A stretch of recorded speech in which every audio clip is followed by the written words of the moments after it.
Salam semua para tetua, jumpa lagi bersama Mimin di channel Alurmu. Semoga para pendengar Alurmu selalu senantiasa dinaungi kebahagiaan, kesehatan, serta rezeki yang cukup. Oke, Mimin langsung lanjut ceritanya. Selamat mendengarkan, dan hidupkan imajinasi para tetua. Cerita pun dimulai.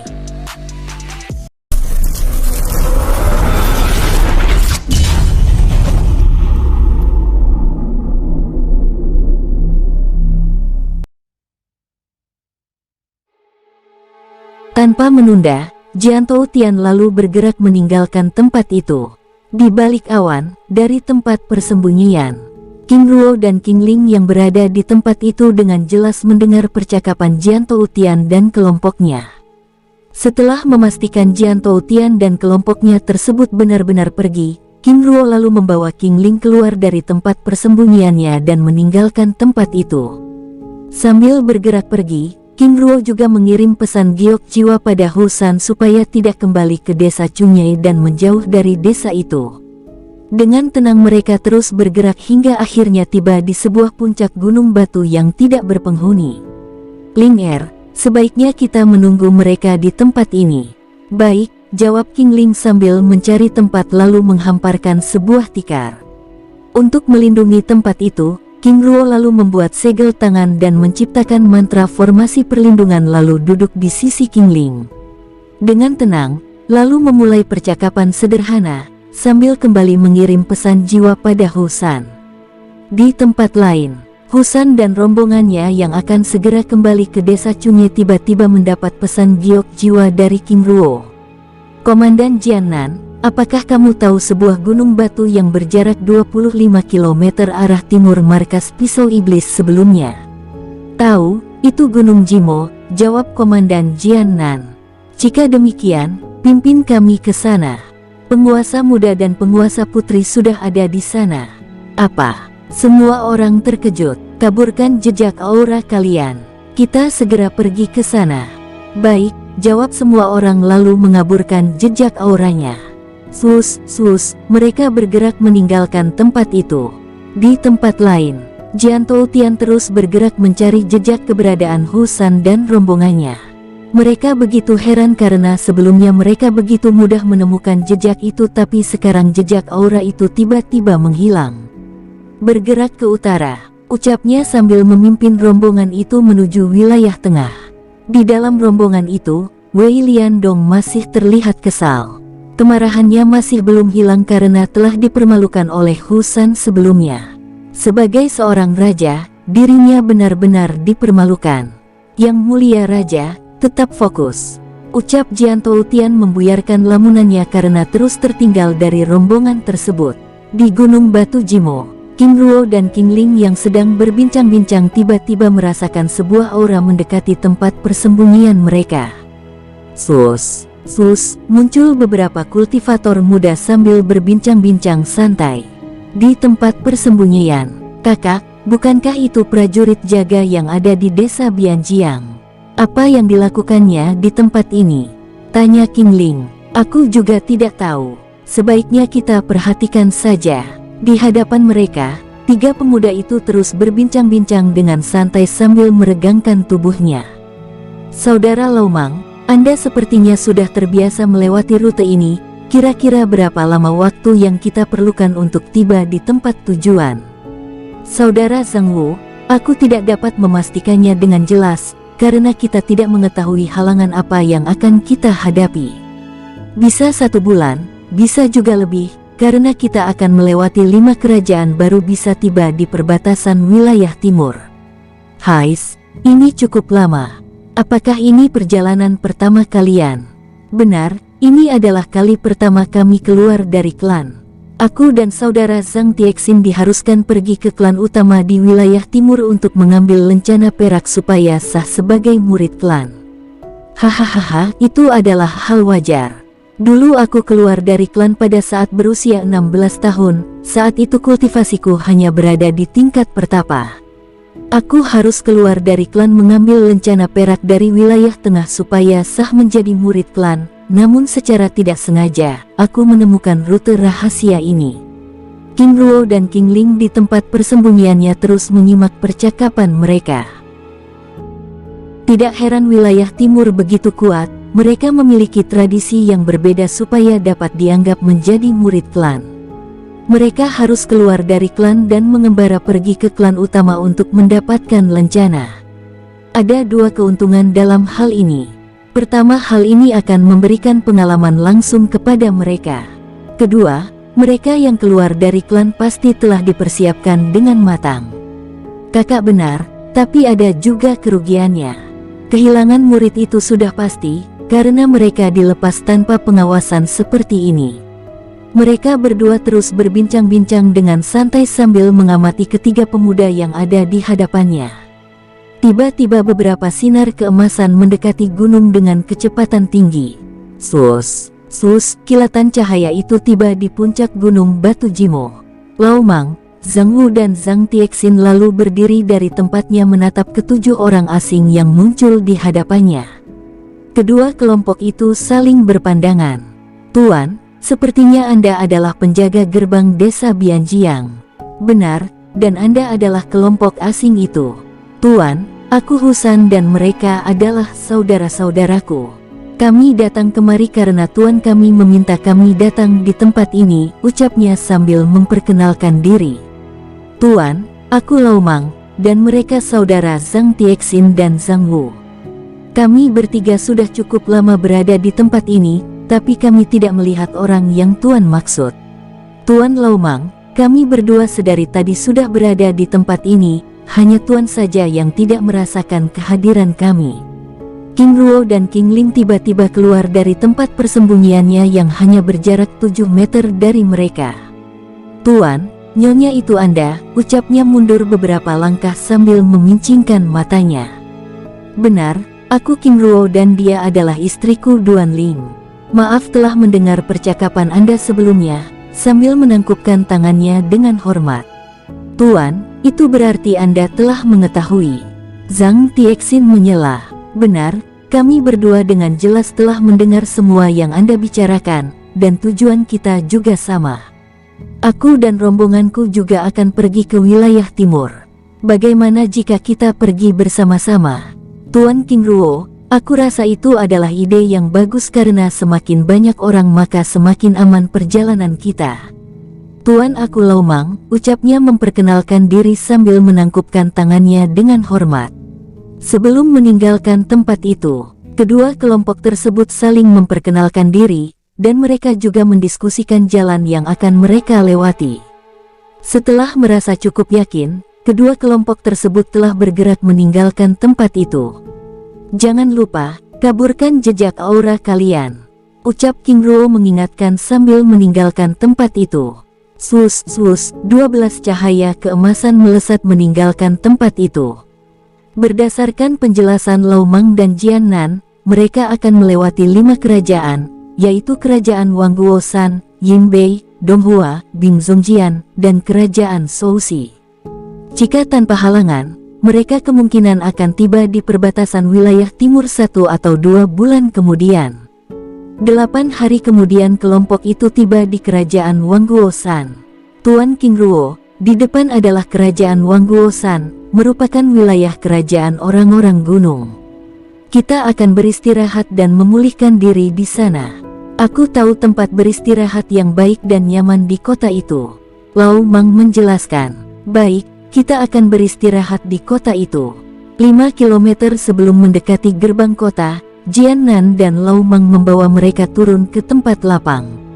Saudara Jian Nan, aku akan masuk dulu membawa saudara Zhang Tiexin dan Zhang Wu. Setelah itu baru Anda menyusul, karena pihak kota membatasi jumlah orang dari kelompok yang sama untuk datang ke kota itu. Baik, kita akan bertemu di Villa Leku. Lao Mang dan kelompoknya lalu memisahkan diri dan pergi meninggalkan tempat itu. 15 menit kemudian, Jian Nan lalu memimpin kelompok itu memasuki gerbang kota Wang Guosan. Di gerbang kota, King Ruo dan kelompoknya mendapat pemeriksaan langsung dari prajurit, namun semua itu dapat diselesaikan oleh Komandan Jian Nan dengan mudah setelah membayar biaya masuk dengan ribuan kristal jiwa. Ini namanya pemerasan, ucap Husan terlihat kesal. Benar, bagaimana jika mereka yang tidak memiliki uang, pasti mereka akan ditolak mentah-mentah untuk masuk ke kota ini. Jin Han menimpali, Kakak San. Huli Bai memegang tangannya dengan lembut. Bai mereka, sudahlah, yang penting kita dapat memasuki kota dan melewatinya. Prioritas kita menjaga dan melindungi penguasa muda dan penguasa putri, tidak peduli berapapun biayanya. Baik, jawab Husan sambil menganggukkan kepalanya. Di belakang mereka, King Ruo dan King Ling tersenyum-senyum kecil. Kakak, mereka, ucap King Ling. Ling aku ada ide. Apa itu? Aku ingin menikahkan mereka, bagaimana? Tapi kakak, apakah mereka akan setuju? Tenanglah, mereka tidak akan bisa menolak. Baik, jawab King Ling sambil tersenyum kecil. Saat kelompok tersebut akan memasuki Villa Leku, King Ruo dan King Ling lalu memisahkan diri. Kalian pergilah, aku ingin menikmati kota ini terlebih dahulu. Tapi penguasa, Anda perlu beristirahat. Lagi pula bukankah masih ada hari esok? Kita dapat menambah beberapa hari supaya dapat menikmati kota ini dengan sepuasnya. Sudahlah, kalian pergi saja dulu. Baik. Penguasa, ucapnya sambil memisahkan diri lalu mengikuti Jian Nan. Sedangkan, King Ruo dan King Ling terus melangkahkan kakinya menyusuri kota itu. Penampilan orang-orang gunung cukup menarik perhatian mereka berdua, terutama dengan rambut ikal mata yang sedikit sipit serta kulit yang sedikit gelap membuat mereka terlihat eksotis. Sedangkan kehadiran King Ruo dan King Ling sebagai orang asing justru tidak terlalu menarik perhatian, karena penduduk kota itu sudah terbiasa dengan kehadiran orang-orang luar yang sering mengunjungi kota mereka. King Ruo dan King Ling terus berjalan sambil mengamati tempat tersebut dan memeriksanya. Di dinding benteng dan tempat-tempat tertentu, terlihat para kultivator tingkat tinggi yang sepertinya penjaga kota. Mereka duduk dengan tenang dan terlihat seperti penduduk biasa. Setelah berjalan cukup lama, mereka akhirnya tiba di toko pakaian dan membeli pakaian yang banyak di tempat itu. Selain itu, mereka juga mengunjungi toko yang menjual berbagai jenis sumber daya. Kakak Ruo, sepertinya ada yang terus mengawasi pergerakan kita. Biarkan saja, aku rasa itu adalah pihak kerajaan, dan wajar mereka melakukan hal itu, karena kita adalah orang asing di kotanya. Tapi kakak, mereka sepertinya bukan seperti prajurit kota. Hal itu tidak masalah, lagi pula mereka tidak akan berani membuat keributan di tempat ini. Setelah membeli perlengkapan yang diperlukan, mereka berdua lalu meninggalkan tempat itu kembali ke Villa Leku. Dari jauh, sang pengintai merasakan kehadirannya tidak diketahui menatap kepergian King Ruo dan King Ling dengan tajam. Saudara, kirimkan pesan pada Jenderal Jian Toutian. Buronan ada di kota Wangguosan. Baik, jawab salah satu pemuda sambil mengirimkan pesan giok jiwa. Setelah selesai mengirim pesan giok jiwa, kedua pemuda itu lalu bergerak mengikuti King Ruo. Kedua pemuda tersebut merupakan mata-mata kekaisaran yang merupakan anggota pasukan naga hitam. Mereka memang sengaja ditempatkan di setiap kerajaan. Tujuannya adalah untuk mengawasi setiap pergerakan mencurigakan yang ada di kota-kota yang berada di bawah kekaisaran Hangguo. King Ruo dan King Ling yang tidak memperdulikan keberadaan mereka terus melangkahkan kakinya memasuki Villa Leku dengan santai. Menjelang malam, mereka berdua akhirnya tiba di villa tersebut. Kedatangan mereka berdua langsung disambut oleh Husan dan yang lainnya. King Ruo lalu meminta mereka untuk segera kembali ke kamarnya masing-masing dan beristirahat. Selain itu dia juga mengabarkan bahwa mereka akan beristirahat selama 3 hari di tempat itu. Setelah kelompok itu pergi, King Ruo lalu menghubungi manajer villa. "Tuan, ada apa?" tanya sang manajer dengan ramah. "Tuan, saudaraku ingin menyewa tempat ini sebagai tempat acara pernikahannya. Apakah Tuan bisa mengurusnya?" ucap tanya King Ruo. "Oh bisa Tuan, tapi biayanya agak." "Tidak masalah, berapapun itu," ucap King Ruo memotong omongan sang manajer. "Baik Tuan, lalu bagaimana dengan waktunya?" tanya sang manajer. "Lusa Tuan, apakah bisa?" "Bisa Tuan, bisa," jawab sang manajer. King Ruo lalu menyerahkan cincin penyimpanan yang berisi ratusan ribu kristal jiwa. "Tuan, apa ini cukup?" ucap King Ruo. "Cukup Tuan, lebih dari cukup," jawab sang manajer terlihat senang. Tidak hanya itu, King Ling juga menyerahkan cincin penyimpanan yang berisi pakaian dan kain yang telah mereka beli sebelumnya. "Tuan, Nyonya, lalu bagaimana dengan kalian berdua? Apakah kalian juga akan menikah?" ucap tanya sang manajer. King Ruo tertawa kecil. "Tuan, kami berdua bahkan telah memiliki 2 putra." "Maaf Tuan, aku kira." "Tidak apa-apa Tuan. Baiklah, jika demikian kami akan pergi dan mohon segera dipersiapkan." "Baik Tuan," jawab sang manajer sambil menangkupkan tangannya dengan hormat. King Ruo lalu membawa King Ling meninggalkan sang manajer menuju kamar villa yang telah dipesan sebelumnya. Dan Mimin geser ceritanya tetua alurmu. Di kerajaan Beiling, Jian Toutian dan kelompoknya yang sedang beristirahat di sebuah penginapan mewah di kota itu tiba-tiba memanggil semua rombongannya. "Jenderal, ada apa?" tanya Wei Liandong penasaran. "Raja Wei Liandong, bajingan Husan itu ternyata telah menipu kita." "Maksud Anda Jenderal?" "King Ruo dan kelompoknya saat ini sedang berada di kerajaan Wangguosan." "Apa?" Semua orang di dalam ruangan itu begitu terkejut. "Untuk tiba di kota itu, berarti kita harus melewati kerajaan Lufei dan kerajaan Xinhuang. Itu berarti jarak kita semakin tertinggal. Dari kerajaan Kuang menuju kerajaan Wangguosan saja memerlukan waktu 8 hingga 9 hari. Hais, Wei Liandong kesal. Kemana sebenarnya tujuan mereka itu? Mengapa bergerak ke arah timur? Jian Toutian membatin. "Sekarang semuanya, kita pergi." "Baik." Jian Toutian dan kelompoknya lalu meninggalkan penginapan itu dengan tergesa-gesa. Dan Mimin geser lagi ceritanya. Di penginapan Leku, 2 hari kemudian suasana di Villa Leku tiba-tiba menjadi semarak dengan hiasan warna merah. Kamar villa yang ditempati oleh Huli Bai dan Huli Hei tiba-tiba didatangi oleh beberapa pelayan dan ahli rias. "Siapa di antara Anda yang bernama Huli Bai?" tanya sang pelayan dengan ramah. "Saya Nyonya." "Ada apa?" "Oh, jika begitu Anda tetap berada di kamar, sedangkan Nona, Anda silahkan keluar," meminta Huli Hei keluar kamar dengan ramah. Kedua gadis cantik itu terlihat kebingungan. "Tapi Nyonya ini, Nona kami mendapat perintah dari Tuan King." "Baik Nyonya, silakan." Mereka berdua lalu menjadi patuh tanpa menolak sedikitpun. Dengan tenang Huli Hei meninggalkan ruangan itu lalu berjalan-jalan di sekitar villa. Tiba-tiba seorang pelayan memintanya untuk menemui King Ruo di aula istana penginapan. Di tempat lain, Husan, Xiewu dan Jin Han sedang berbincang-bincang dengan santai. Mereka merasakan istirahat yang cukup setelah berada 2 hari di tempat itu. Tiba-tiba kebersamaan mereka terusik dengan kedatangan beberapa pelayan dan ahli rias. "Permisi Tuan," sang pelayan menyapa dengan hormat.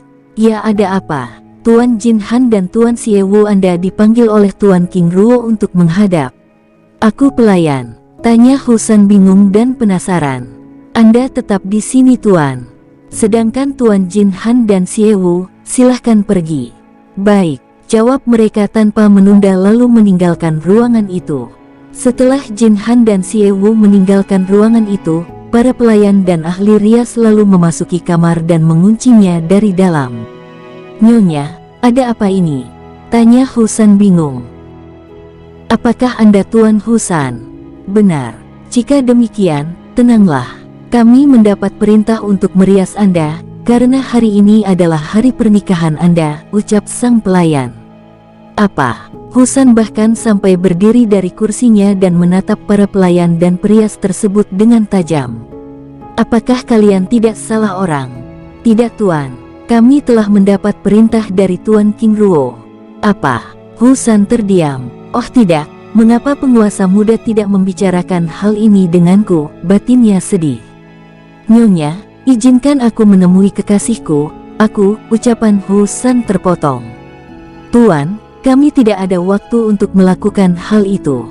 Jika Anda menolak silakan hubungi Tuan King Ruo," ucap sang perias. Husan terdiam. Baik, jawabnya lirih.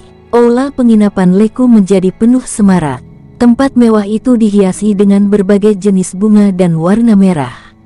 Selain itu ada tekanan aura yang begitu kuat menutupi tempat itu. Sebuah aura kuno yang mampu melindungi apa saja yang ada di dalamnya.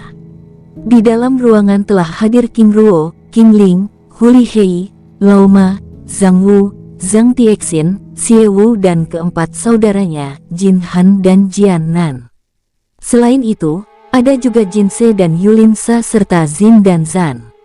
Yang semakin menarik perhatian di dalam ruangan itu adalah adanya anak kecil yang duduk di antara King Ruo dan King Ling. Semua orang begitu penasaran tetapi mereka diam. Ayah, di mana kakak Zilong? Jun kakakmu lagi di wilayah barat, atau mungkin sudah berada di Sekte Gunung Emas, jawab King Ruo menjelaskan. Apa wilayah barat? Sekte Gunung Emas. Aku pernah membaca hal itu, tapi di mana itu? Lao Ma, Zhang Tiexin dan Zhang Wu membatin menatap ke arah King Ruo dengan penuh selidik. Saudara Tiexin, sepertinya kelompok ini bukan berasal dari wilayah timur. Zhang Wu berbicara melalui telepati. Benar, jika aku tidak salah, Sekte Gunung Emas itu ada di jantung benua teratai biru, jawab Tiexin menganggukkan kepalanya. Yang membuat mereka semakin penasaran adalah, sejak kapan anak kecil itu datang bersama mereka. Saudara lihat anak kecil itu, usianya mungkin 5 atau 6 tahun, tetapi kultivasi sudah berada di tingkat ranah pertapa. Tiexin berbicara pada Lao Ma dan Zhang Wu. Saat mereka sedang berbincang-bincang, tiba-tiba gong yang ada di dalam ruangan berbunyi. Manajer penginapan muncul sebagai pembawa acara dan mulai memberikan pengarahan. Mempelai pria memasuki ruangan. Seorang pria menggunakan mahkota dengan wajah tertutup kain merah memasuki ruangan. Diiringi oleh beberapa pelayan, pengantin pria tersebut lalu diarahkan duduk di kursi pengantin. Duong, gong yang ada di dalam rumah ruangan itu sekali lagi bergema. Mempelai wanita memasuki ruangan, ucap sang manajer sekali lagi. Tidak lama kemudian, mempelai wanita dengan wajah tertutup kain merah memasuki ruangan. Diiringi oleh beberapa pelayan, pengantin wanita itu lalu ditempatkan duduk di sisi pengantin pria. Jin Han dan yang lainnya terlihat sedang berpikir keras dan menerka siapa pengantin pria dan wanita yang ada di hadapan mereka. Bahkan Huli Hei terus memperhatikan pelayan yang mengiringi pengantin wanita. Tapi mereka bukan kelompok yang memasuki ruangan sebelumnya, batin mereka. Duong, gong ketiga berbunyi. Penghormatan kepada langit dan bumi. Tanpa keengganan dari pengantin pria dan pengantin wanita, walaupun demikian mereka tetap melakukannya sambil bersujud sebanyak 3 kali. Duong, janji pengantin pria. Ruangan itu benar-benar menjadi sunyi dan tegang. Semua orang menunggu. Walaupun mereka sudah berusaha menarik kesimpulan, tetapi mereka masih belum dapat memastikannya. Pengantin pria, ucap sang manajer penginapan yang tidak jauh darinya berbisik. Aku, tiba-tiba mata semua orang bersinar. Suara saudara Husan, ucap Jin Han berbicara melalui telepati pada Xie Wu dan yang lainnya. Hush, belum tentu. Suaranya sedikit serak, aku ragu itu, Xie Wu menyanggah. Aku Husan. Tiba-tiba pengantin wanita menangis terseduh-seduh, sehingga mengejutkan semua orang yang ada di dalam ruangan itu. Bibi Bai, kenapa kamu menangis? Harusnya kamu tertawa. Yong Jun tiba-tiba bicara. Jun Bibi bukan menangis sedih, tapi Bibi sangat bahagia. Jawab sang pengantin wanita dari balik cadar merahnya. Tiba-tiba ketegangan yang ada di dalam ruangan itu mencair berubah menjadi suasana yang penuh dengan kebahagiaan. Akhirnya semua orang tahu bahwa pengantin pria dan wanita itu adalah Husan dan Huli Bai. Aku Husan. Aku berjanji pada langit dan bumi akan mencintai istriku, dalam untung dan malang, di saat sehat maupun sakit, dan di saat senang dan susah. Aku berjanji akan bersamanya, menjaganya dan melindunginya sampai aku mati. Ucapnya, aku Huli Bai, berjanji pada langit dan bumi akan menjadi istri yang baik, yang mencintai suamiku dengan segenap cintaku, mencintainya dalam untung dan malang, di saat sehat maupun sakit, dan di saat senang dan susah. Aku berjanji akan bersamanya, menjaganya dan melindunginya sampai aku mati, ucapnya. Dung. Pengantin pria dan pengantin wanita saling membuka kain selubung. Dibantu oleh pelayan, kedua pengantin itu saling membuka penutup wajahnya. Kakak San, Bayer. Mereka saling bertatapan dengan mata yang berkaca-kaca penuh dengan kebahagiaan. Mereka berdua lalu saling berpelukan dan mencium kening satu sama lain yang diiringi dengan tepuk tangan meriah Jin Han dan yang lainnya. Kedua pengantin itu lalu menatap ke arah King Ruo dan King Ling. Penguasa muda, penguasa putri, terima kasih, ucapnya sambil berlutut dengan hormat. King Ruo lalu berdiri dari kursinya. Aku yang harusnya minta maaf. Aku terlalu sibuk tanpa sempat memperhatikan hubungan kalian. Selamat untuk kalian berdua. Jun Er. Baik ayah. King Yong Jun lalu memberi selamat pada pasangan pengantin itu.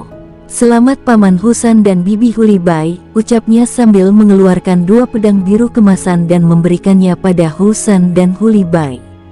Jun Er, ini, Paman, Bibi, terimalah. Ini adalah pedang Sue Luo, dan kalian berhak memilikinya. Jun Er, terima kasih, jawab mereka bersamaan. Duduk di kursinya, Lauma, Tiexin dan Zhang Wu memicingkan matanya menatap ke arah King Yong Jun yang menyerahkan pedang Sue Luo pada Husan dan Huli Bai. Senjata tingkat Dewa Langit, ucapnya bergumam takjub. Setelah King Yong Jun, King Ruo dan King Ling, serta semua orang satu persatu memberikan selamat sambil memberikan hadiah. Saudara Husan, bagaimana rasanya? Tanya Jin Han menggoda. Aku bahkan hampir bunuh diri, tapi aku ingat bahwa ini adalah perintah penguasa muda. Jika bukan mungkin aku sudah mati, ucapnya sambil tertawa terbahak-bahak. Aku juga hampir gila. Huli Bai menimpali, sehingga sekali lagi suara tawa pecah. Mereka berdua akhirnya menyadari bahwa hal itu dilakukan oleh King Ruo untuk menguji kesetiaan mereka padanya, dan mereka telah lulus dalam ujian itu. Kalian adalah pasangan kekasih yang saling mencintai, dan kalian berhak mendapatkan kebahagiaan, ucap King Ruo tersenyum tulus. Terima kasih penguasa, aku, Husan, Huli Bai, kalian berdua adalah saudaraku. Bagaimana mungkin aku bisa merusak kebahagiaan kalian dan merenggutnya, ucap King Ruo dengan wajah tiba-tiba sedih. Tiba-tiba terlintas wajah sang ibu Ling Yun dan sang nenek Xin Hye. Dua wanita hebat yang kebahagiaannya dirusak oleh keegoisan pemimpin klan mereka, dan King Ruo tidak ingin hal itu terjadi pada orang-orang yang dia kasihi. Ruangan itu benar-benar dipenuhi dengan kebahagiaan. Semua orang terlihat tertawa dengan lepas. Tidak lama kemudian, berbagai jenis makanan dan minuman berdatangan. Haha, waktunya makan-makan. Haha, Jun Er, kamu makan banyak sekali, ucap Xin menggodanya. Paman, aku ingin cepat besar seperti kakak Zilong supaya dapat bertarung dengan paman semua, jawabnya sambil tertawa lucu. Tiba-tiba wajah Xiewu, Jin Han dan semua orang berubah sedih. Mereka tiba-tiba teringat dengan putra tertua King Ruo itu. Paman, Bibi, aku juga sangat merindukannya, ucap King Yong Jun dengan wajah sedih. Tenanglah, setelah menyelesaikan misi ini, kita akan pulang ke sekte. Jun Er, ayah yakin kakakmu pasti sudah berada di sekte. King Ruo mencairkan suasana. Benar ayah, tentu saja. Semuanya aku tidak ingin melihat wajah sedih itu terutama di saat yang berbahagia ini. Husan, kamu juga. Baik penguasa, jawab semua orang sambil berusaha mencairkan suasana itu supaya menjadi ceria kembali. Di hadapan mereka, Laumang, Zhang Tiexin dan Zhang Wu terlihat hanya bisa ternganga. Saudara Jiannan, siapa mereka sebenarnya? Tanya mereka berdua. Aku juga tidak tahu. Aku hanya bertugas mengantarkan mereka ke wilayah timur, jawab Komandan Jiannan menggelengkan kepalanya. Menurutnya, identitas dan rahasia dari King Ruo merupakan sesuatu yang harus dia rahasiakan. Secara perlahan suasana itu menjadi cair kembali, dan gelak tawa kini mulai terdengar lagi.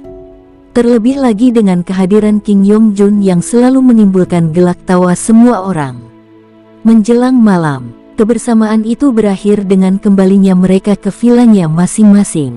Sebelum mereka pergi, King Ruo mengumumkan bahwa akan menambah waktu istirahat di villa tersebut. Sesuai dengan nama Leku yang berarti kesenangan, maka aku ingin menambah waktu istirahat kita 2 hari lagi. Husan, Hulibai, selamat bersenang-senang, ucap King Ruo yang disambut dengan gelak tawa semua orang. Ruangan aula penginapan Leku menjadi sepi. Manajer penginapan serta para pelayan yang mengurus pernikahan itu juga telah meninggalkan ruangan itu. King Ruo yang masih duduk pada kursinya lalu mengarahkan pandangannya pada Zin, Zan, Jinsei, Yulinsa, Sieki, Sieba, Sueliu dan Sieliu serta King Yongjun. Kalian semua kembalilah ke dalam dunia jiwa. Jun-er, teruslah berlatih. Maaf ayah tidak bisa membawamu. Baik ayah, aku tahu. Saat ini aku harus menjadi kuat, aku juga tidak ingin mempersulit perjalanan ayah, ucap King Yongjun dengan penuh semangat. Jun-er, terima kasih, ucap King Ruo sambil memeluk Yongjun dengan hangat. Sus, portal dimensi dunia jiwa yang berwarna kebiruan muncul di hadapan mereka. Masuklah. Dengan segera rombongan itu memasuki portal dimensi dan lenyap di dalamnya. Setelah semua orang pergi, King Ruo lalu memeriksa jejak aura semua orang yang ada di dalam ruangan itu dan menghapusnya. Selain itu dia juga menguatkan mantra formasi yang telah dipasang sebelumnya. Ling Er, mari kita beristirahat, ucapnya sambil membawa King Ling keluar meninggalkan aula penginapan tersebut. 5 menit setelah King Ruo dan King Ling pergi, 2 bayangan hitam memasuki ruangan itu. Ini aneh, mereka melakukan pernikahan di tempat ini. Benar, tapi ini seperti pengalihan, karena tidak ada jejak aura sama sekali. Saudara, ini adalah kesempatan bagus, karena mereka semua ada di tempat ini. Apakah kita harus menggunakan otoritas kota untuk menahan mereka? Saudara, Jenderal Jian Toutian meminta kita untuk tetap mengawasinya. Jika kita menggunakan otoritas kota untuk menahan mereka, maka itu akan membuat kekacauan di tempat ini. Lagi pula menurut informasi, kita bukanlah tandingannya. Jika demikian apa yang harus kita lakukan? Tetap awasi dan jaga jarak. Baik, segera beri laporan pada Jenderal Jian Toutian, ucapnya sambil bergerak pergi. Saat mereka akan keluar dari dalam ruangan itu, tiba-tiba sebuah cahaya keemasan melesat ke arah mereka. Sus, seorang pemuda muncul menatap mereka dengan tersenyum sinis. Aku dan kelompokku baru saja tiba di kota ini, bahkan tidak pernah menyinggung siapapun, tetapi kalian terus mengikutiku. Katakan dari kelompok mana kalian? Ucap King Ruo dengan nada dingin. Kedua pemuda itu begitu terkejut, walaupun demikian, mereka berusaha menunjukkan sikap setenang mungkin. Haha, Tuan, apa maksud Anda? Kami berdua baru saja ditugaskan manajer penginapan untuk memeriksa tempat ini dan memastikan keamanannya. King Ruo memincingkan matanya dengan tajam. Siapa yang mau kalian tipu di sini? Tuan, apa maksud Anda? Sudahlah, jangan berpura-pura lagi. Jawab saja pertanyaanku sebelumnya. Tuan, apa maksud Anda? Kami tidak mengerti. Jangan pernah berbohong di hadapanku dengan alasan seperti itu. Aku sudah mengetahui kalian saat berada di toko pakaian dan serta di toko sumber daya sebelumnya. Wajah lugu mereka tiba-tiba berubah menjadi masam. Tiba-tiba salah seorang di antara mereka lalu mengeluarkan lencana perak bergambar kilin api yang merupakan lambang kekaisaran Hangzhou. King Ruo, kau adalah buronan kekaisaran Hangzhou. Berlutut dan menyerahlah. Tiba-tiba King Ruo tertawa lepas. Menangkapku? Dari mana kalian memiliki keberanian untuk mengatakan hal itu? Ucap King Ruo lantang. Kau pikir kami hanya bergerak berdua saja? Ucapnya menggertak. Aku sangat heran dengan pihak kekaisaran. Bagaimana bisa mereka merekrut orang bodoh seperti kalian? Kedua pemuda itu terdiam dengan wajah memerah. Saudara, sesuai dengan informasi dari Raja Wei Liandong, dia benar-benar bandit brengsek yang menyebalkan, ucap mereka berbicara melalui telepati. Saudara benar, dia bahkan tidak mematuhi hukum dan tidak menghormati lencana kekaisaran yang kita tunjukkan padanya. Apa yang kalian berdua rundingkan? Tanya King Ruo mengganggu percakapan mereka. King Ruo, kau telah menjadi buronan kekaisaran, dan kamu. Tunggu, aku semakin bingung dengan pernyataan kalian. Bagaimana bisa aku tiba-tiba menjadi buronan kekaisaran? Aku bahkan tidak tahu kesalahanku.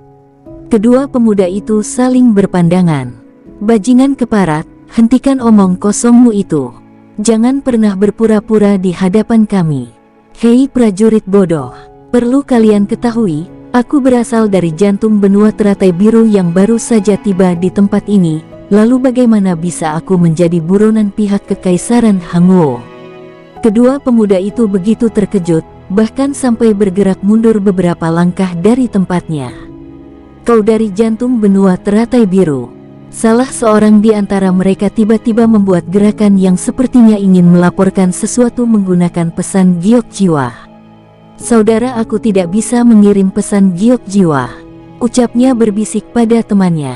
Kalian berdua telah mengetahui identitasku, lalu bagaimana mungkin aku dapat membiarkan kalian pergi dari tempat ini? Tetapi aku mungkin memiliki pertimbangan lain jika kalian dapat melakukan sesuatu untukku, ucap King Ruo sambil mengibaskan tangannya mengaktifkan mantra formasi yang ada di dalam ruangan itu. Sung, aura kuno yang begitu kentara menindas kedua pemuda tersebut. Bajingan, ini adalah perangkap. Itu sebabnya aku mengatakan kalian adalah prajurit bodoh. Sudah jelas-jelas kalian memasuki lingkaran mantra formasi perisai bayangan, tetapi masih tidak menyadari keberadaannya, bahkan berusaha mengirim pesan giok jiwa. Saudara, tidak ada jalan kembali. Kita harus membunuhnya. Serang, mati. Kedua pemuda tersebut secara bersamaan lalu menyerang King Ruo dengan serangan terkuatnya. Sus, sus. Tapak naga hitam muncul dari kehampaan melesat ke arah King Ruo dengan kecepatan tinggi. Duar, duar, ledakan keras bergema saat serangan tapak naga hitam itu beradu dengan serangan tapak putih keemasan yang King Ruo lepaskan. Kedua pemuda itu terlempar hingga beberapa meter dan menghancurkan peralatan yang ada di dalam ruangan, sedangkan King Ruo hanya terdorong beberapa langkah. Dia benar-benar kuat, bahkan mampu menahan serangan tapak naga hitam, ucap salah seorang di antara mereka sambil menyeka darah yang keluar dari mulutnya. Saat mereka bangkit berdiri dan hendak melepaskan serangan kembali, dua pedang biru keemasan melesat dengan kecepatan tinggi menghantam dadanya. Slas, slas, duar, duar. Ledakan keras sekali lagi bergema dengan tubuh terlempar hingga menghantam dinding bangunan. Ah, teriak mereka kesakitan dengan tubuh bersimbah darah. King Ruo memicingkan matanya. Bahkan pedang Sue Luo tidak dapat langsung memotong tubuh mereka. Sungguh pertahanan yang luar biasa. Tiba-tiba mereka meraung dengan keras. Ah, bajingan, kau tidak patuh pada hukum, bahkan menyerang petugas kekaisaran. Kau harus mati. Hahaha, aku telah mendengar kalian menyebutkan kata-kata itu sebelumnya, tapi apa buktinya? Kalian bahkan tidak dapat menyentuhku. Dengan hanya tingkat kultivasi Dewa Bumi, itu sama saja kalian mengantar nyawa. Sus. Sus, dua pedang Sue Luo lainnya muncul dan berdengung dengan keras. Kalian adalah orang yang tidak bisa diajak bekerja sama. Sebelumnya aku tidak ingin membunuh kalian, tetapi kali ini aku berubah pikiran. Kami tidak akan pernah bekerja sama dengan penjahat kekaisaran. Itu aturan kami. Kalian berdua benar-benar bodoh, ucap King Ruo sengit. Ah, mati. Teriak mereka berdua bersamaan sambil melancarkan serangan puncaknya, begitupun dengan King Ruo yang juga melepaskan tembakan keempat pedang Sue Luo. Wus, wus, duar, duar. Ledakan dahsyat menghancurkan tempat itu hingga getarannya yang luar biasa menggetarkan seluruh pemukiman Villa Leku. Sus, sus, buk, buk. Tubuh kedua pemuda itu terlempar dengan pedang Sue Luo menancap di dada mereka. Dengan tubuh bersimbah darah, mereka berdua berusaha bangkit berdiri menatap King Ruo yang menghampirinya dengan penuh kebencian. Katakan sesuatu sebelum pedangku meledakkan tubuh kalian, ucap King Ruo dengan nada dingin. Cih, tunggu saja giliranmu. Tunggu saat Jenderal Besar Jian Toutian tiba, dia akan membunuhmu, ucap salah satu dari mereka dengan tanpa takut sedikit pun terhadap King Ruo. Oh iya, aku semakin tidak sabar ingin bertemu dengannya, jawab King Ruo mengejek. Jika kau ingin bertemu dengannya, tunggu saja. Berapa hari lagi mereka akan tiba di tempat ini? Baiklah, sudah cukup main-mainnya. Mati, teriak King Ruo. Duar, duar. Ledakan dahsyat menghancurkan tubuh mereka dan mengubahnya menjadi kabut darah. Slus, slus. Keempat pedang Sue Luo kembali ke dalam cincin penyimpanannya. Tanpa menunda, King Ruo lalu bergegas pergi dari tempat itu sambil meninggalkan ratusan ribu kristal jiwa sebagai biaya perbaikan aula yang kini telah hancur. 2 menit setelah King Ruo pergi, manajer penginapan dan beberapa penjaga tiba di tempat itu dengan mata melotot. Mereka tidak pernah menyangka bahwa bangunan utama itu telah hancur berkeping-keping.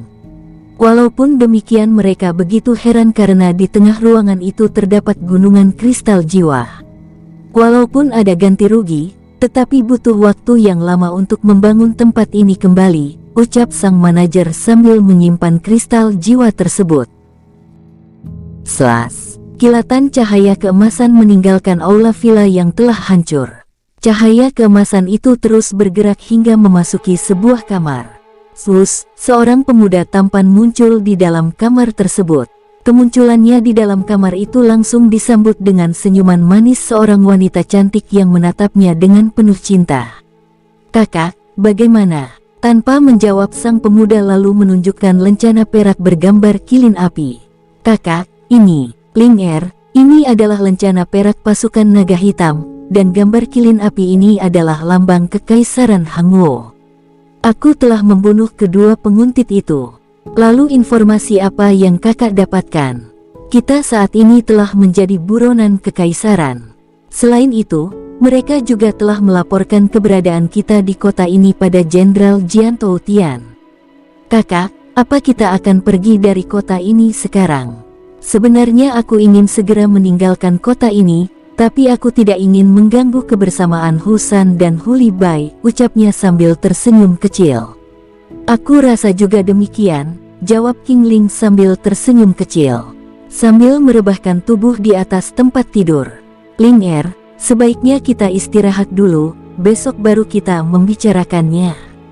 Lagi pula, tidak mudah bagi Jian Toutian dan kelompoknya tiba di tempat ini. Aku rasa juga demikian. Mereka berdua lalu terdiam dalam keheningan, dan terlelap dalam kebersamaan. Di tempat lain, Jian Toutian dan kelompoknya masih berada di wilayah kerajaan Beilang terus bergerak dengan kecepatan tinggi. Tiba-tiba Jian Toutian menghentikan pergerakannya dengan wajah masam. Jenderal, ada apa? Tanya Wei Liandong dan yang lainnya penasaran. Aku telah kehilangan kontak dengan mereka yang ada di kota Wangguosan. Apa? Hais, aku rasa mereka mungkin telah bertemu dengan King Ruo dan kelompoknya. Wei Liandong mendesah lirih. Tampak wajah semua orang begitu kecewa dan marah. Kita masih belum dapat memastikannya, mungkin saja mereka bertemu dengan kelompok lain, ucap sang komandan menimpali. Tingkatkan kecepatan kalian. Kita harus segera tiba di kota itu secepatnya. Baik Jenderal, jawab semua orang bergerak dengan kecepatan tinggi. Dari jauh, terlihat rombongan itu semakin banyak. Bahkan pasukan naga hitam dan pasukan kerajaan Chuan kini terus menggabungkan diri. Pertempuran Wei Liandong dan Hu San sebelumnya membuat mereka tidak menganggap remeh kekuatan kelompok kecil tersebut. Di kota Wangguosan, King Ruo dan kelompoknya beristirahat dengan tenang. Di dalam kamarnya, King Ruo dan King Ling yang telah mengetahui mereka sebagai buronan kekaisaran justru tertidur dengan pulas, bahkan tidak memikirkan bahaya itu. Melewati tengah malam, King Ruo terbangun dari tidurnya. Di dalam pelukannya, terlihat King Ling tertidur dengan pulas. Kakak, ucap tiba-tiba terbangun saat merasakan King Ruo menggerakkan tubuhnya. Tidurlah, hari masih malam, ucapnya sambil mengelus rambut sang istri. King Ling hanya tersenyum kecil lalu memejamkan matanya kembali. Setelah menunggu cukup lama dan memastikan bahwa sang istri tertidur, King Ruo lalu bangun dari tempatnya dan mengambil sikap duduk bersila lalu memasuki dunia jiwa. Terus, tubuhnya muncul di penjara barat. Jin Song yang berada di dalam penjara menatap kehadirannya dengan mata sayu. "Penguasa," ucap Liong Hei menyapa kehadiran King Ruo dengan hormat. "Liong Hei, siapa yang menugaskanmu berada di tempat ini?" "Tuan Muda Jun penguasa," ucapnya. "Tapi kamu juga perlu beristirahat." "Terima kasih penguasa," jawabnya senang. Roh naga hitam yang King Ruo ambil di dunia kecil Ni itu kini telah menjadi naga emas berkepala 3. Penampilannya semakin ganas dengan tubuh ilahi dari jasad Yun Fudong yang King Ruo ambil dari dunia Ziran Zisen sebelumnya. Setelah Liong Hei pergi, King Ruo lalu masuk ke dalam penjara sambil mengambil kursi dan duduk di hadapan Jin Song yang menatapnya dengan lemah. Walaupun demikian, dari sorot matanya terlihat kemarahan dan kebencian yang begitu luar biasa. "Jenderal, Anda telah berurusan dengan orang yang salah. Aku bahkan tidak tahu dengan siapa aku berhadapan tapi tiba-tiba kalian datang dan menyerang," ucap King Ruo sambil mengeluarkan beberapa guci arak dan menuangkannya pada gelas kecil lalu menyerahkannya pada Jin Song. Tanpa segan, Jin Song lalu meraih gelas arak itu dan meminumnya dengan sekali teguk. King Ruo tersenyum kecil. "Jenderal, apa yang Anda lakukan?" "Minumlah dengan perlahan," ucapnya sekali lagi sambil menuangkan arak untuk sang jenderal. "Mengapa aku tidak mati?" ucapnya bingung. "Hahaha," tawa King Ruo pecah. "Jenderal, jangan pernah berpikir aku meracunimu. Arak yang Anda minum adalah arak terbaik yang aku miliki saat ini," ucapnya sambil menyesap araknya dengan perlahan. "Kamu, bunuh aku," teriaknya tiba-tiba marah. "Jenderal, jika kamu memang menginginkannya, aku akan melakukannya, tetapi sebelum itu, jawab dulu pertanyaanku. Jika kamu tidak mau bekerja sama, maka aku akan menyiksamu," ucap King Ruo dengan nada dingin. "Pantang bagi kami untuk bekerja sama dengan..." Kata-katanya terhenti saat melihat King Ruo mengeluarkan sebuah kristal yang berisi beberapa semut api abadi. "Jika tidak mau bekerja sama, maka aku dapat memastikan salah satu semut ini akan memasuki tubuhmu," ucapnya dengan tersenyum sinis.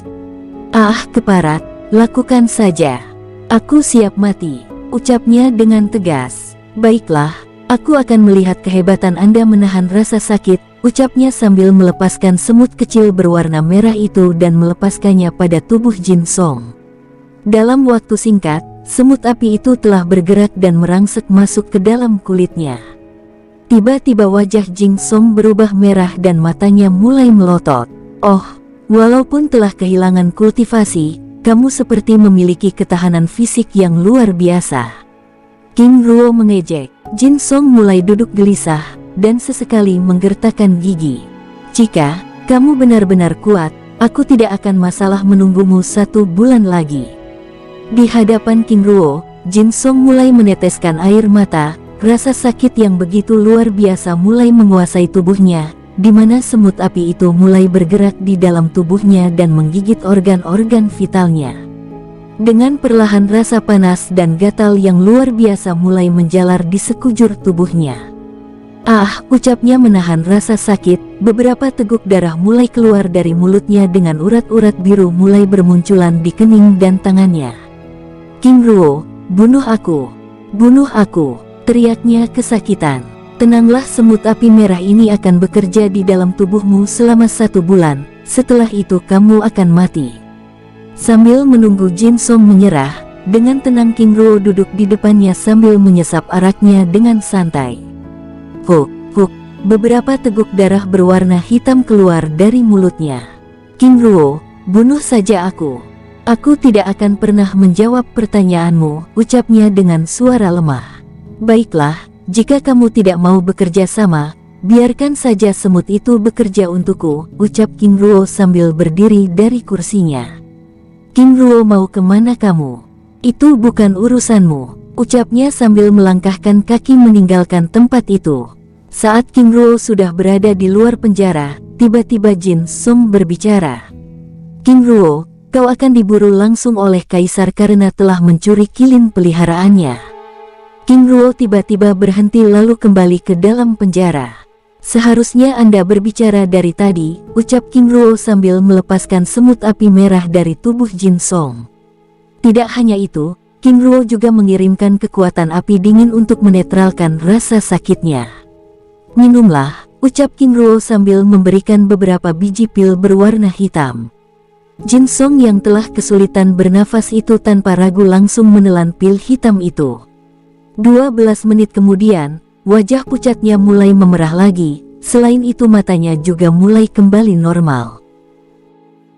Setelah suasana menjadi sedikit tenang, King Ruo lalu memberi hormat pada sang jenderal.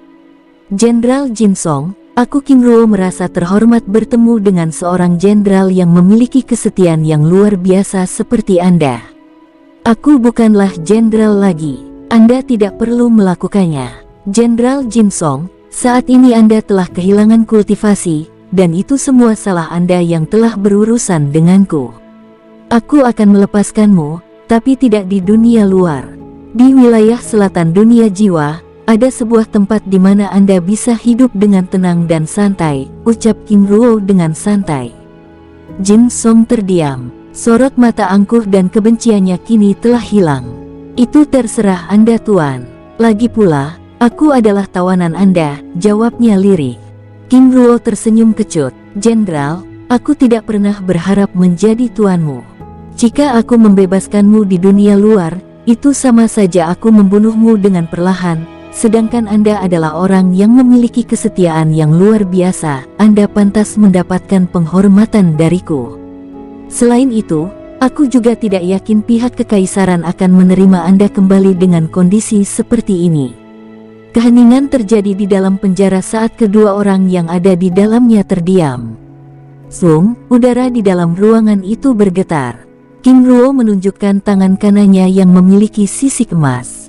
Tuan, apakah Anda salah satu jenderal utama pasukan naga emas dari Kekaisaran Luan? King Ruo menggelengkan kepalanya. Jika demikian, dari mana Anda berasal? Jenderal, aku berasal dari wilayah barat benua teratai biru. Apa? Jin Song berdiri dari kursinya. Apakah ada yang salah? Tanya King Ruo. Tuan, tapak naga emas ilahi merupakan jurus yang dimiliki oleh 7 jenderal utama pasukan elit Kaisar Ning Hao yang berasal dari Kekaisaran Luan. Tuan, apakah Anda benar-benar berasal dari wilayah barat? King Ruo lalu menunjukkan lencana giok biru sekte Gunung Emas. Sekali lagi Jin Song terkejut. Tuan Anda, apakah Anda mengenal lambang lencana ini jenderal? Jin Song menganggukkan kepalanya. Aku pernah melihatnya di sebuah kitab pengetahuan dasar. Itu adalah lambang sekte Gunung Emas yang ada di jantung benua teratai biru. Jenderal, apakah pasukan elit itu benar-benar memiliki jurus tapak naga emas ilahi? Benar Tuan, itu adalah jurus utama yang dimiliki oleh 7 jenderal utama. King Ruo terdiam. Dia tidak pernah menyangka bahwa ada orang lain yang telah mempelajari jurus barunya tersebut, karena saat dirinya selesai mempelajari kitab Gerbang 9 Naga, gulungan bambu itu langsung hancur. Jenderal, aku secara tidak sengaja mendapatkan kitab Gerbang 9 Naga dan mempelajari jurusnya. Apa? Tuan, itu berarti Anda telah mempelajari 3 jurus utama lainnya. Jenderal, apa maksudnya? Tuan, ketujuh jenderal itu hanya menguasai jurus pertama, sedangkan jurus kedua dan ketiga hanya dikuasai oleh Kaisar. King Ruo terdiam. Ternyata jurus ini benar-benar langka, batinnya. Jenderal, lalu mengapa kalian disebut dengan pasukan naga hitam? Sebenarnya pasukan naga hitam dibentuk oleh Kaisar Qiang Yonggan untuk menyaingi pasukan naga emas Kekaisaran Luan, tetapi sebelumnya kami disebut dengan pasukan kilin api. King Ruo menganggukkan kepalanya. Jenderal, aku begitu penasaran dengan pernyataan Anda sebelumnya. Ucap King Ruo. Maksud Anda Tuan? Sebelumnya Anda mengatakan bahwa aku telah mencuri kinlin peliharaan Kaisar Qiang Yonggan. Apa maksudnya? Tuan, berdasarkan laporan dari Jenderal Lin Chunying dan Gong Rui, Anda telah menghancurkan Pulau Wugu dan mengambil bola kristal ungu. Sebenarnya di dalam bola kristal itu ada seekor kilin api ungu yang merupakan hewan ketiga pelindung Kekaisaran Hangguo. King Ruo begitu terkejut. Dia tidak pernah menyangka bahwa di dalam bola kristal ungu itu ada seekor hewan langit yang sangat ganas. Tidak heran sebelumnya ketika dia berusaha memindai kekuatan yang ada di dalamnya, dia hanya dapat melihat aura kehidupan saja. "Jenderal, mengapa kilin api itu ditempatkan di Pulau Wugu?" tanya King Ruo. "Karena saat ini kilin tersebut sedang tertidur, dan aura Pulau Wugu adalah tempat yang cocok untuknya." "Tuan, apakah benar Anda yang mengambilnya?" tanya Jin Song penasaran. King Ruo menanggukkan kepala. "Benar, aku yang mengambilnya." "Tuan, bagaimana bisa Anda mengambilnya?" "Jenderal, saat itu aku bersama istriku baru saja keluar dari wilayah kabut biru dan hendak beristirahat di Pulau Wugu, tapi tiba-tiba kami ditangkap dan ditelantarkan begitu saja oleh otoritas yang ada di sana. Saat itu aku sedang terluka parah, dan saat kami melarikan diri, kami berdua secara tidak sengaja menemukan sebuah lorong rahasia dan aku menggunakan tempat itu untuk memulihkan diri. Lalu Tuan, setelah aku memulihkan diri, aku keluar dari dalam lorong rahasia dan melakukan pembalasan dengan menghancurkan pulau itu.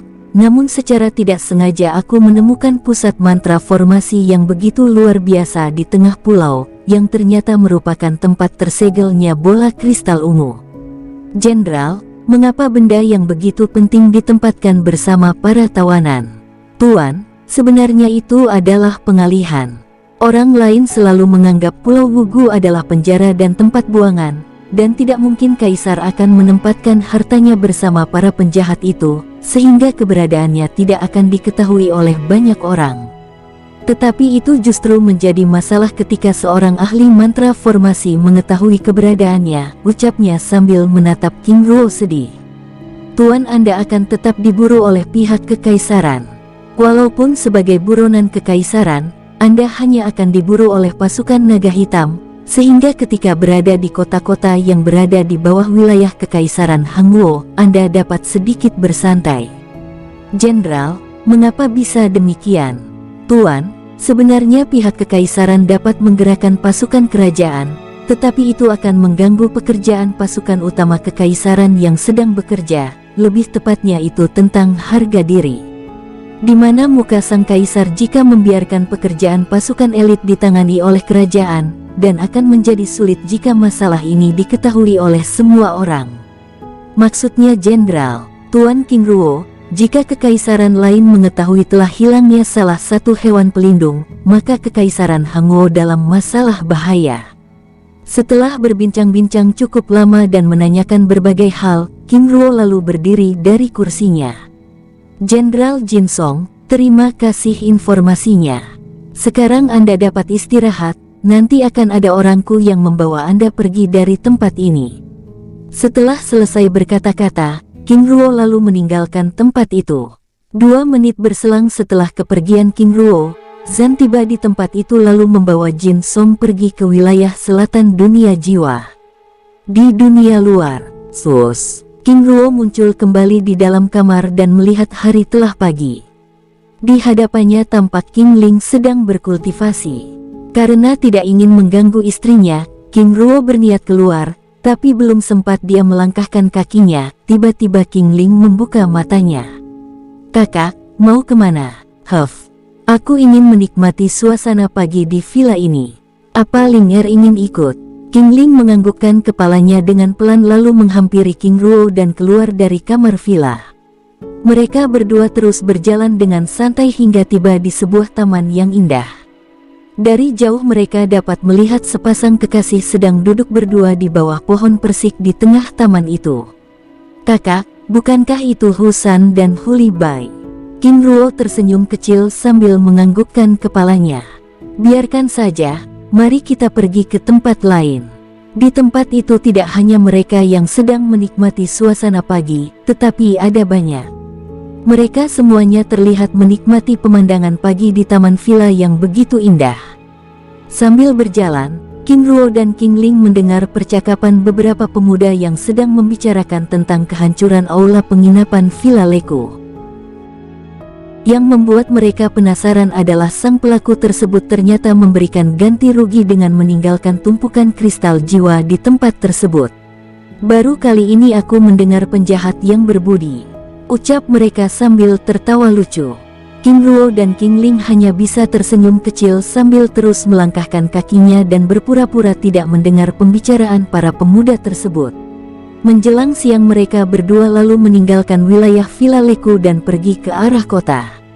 Mereka berdua terus menyusuri kota dan menikmati suasana di tempat itu sambil mengunjungi kedai-kedai sederhana dan mencoba setiap makanan yang ada. Menjelang malam, mereka lalu kembali ke Villa Leku dan mengumpulkan semua orang yang ada.